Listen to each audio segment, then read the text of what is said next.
If you're from Preston, you may be forgiven for thinking that the symbol that we have above the altar here in St. Mark's Church is your coat of arms, or the coat of arms of your football team.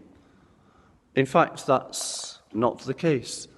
That lamb is a common symbol that we find in our churches, symbolizing Jesus, the one who has been triumphant over sin and death, the one who has become not simply the lambs of the sacrifices of the temple stretching back for centuries, but the ultimate lamb, the one perfect sacrifice to God the Father for the sins and salvation of the world.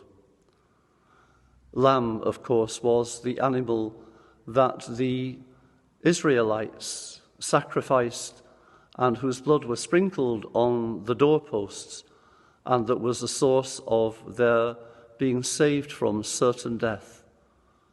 And ever since that occasion, the Passover, celebrated every year, has had as part of its celebration the eating of a lamb, a reminder of that lamb.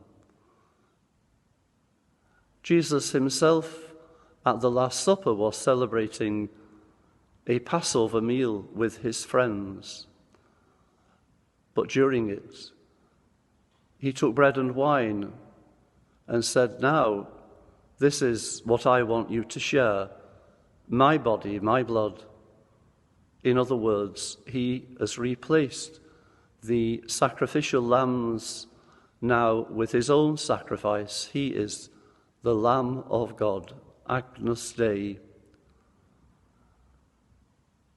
Going back to Preston, underneath the coat of arms we find the initials PP.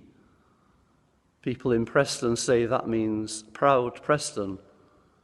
In fact, it's from the Latin words Princeps Pacis, Prince of Peace. That indeed is what Jesus is, because of his death for us. He has become the source of a new life. That's what we will be celebrating in a very particular way very soon on Good Friday and at Easter.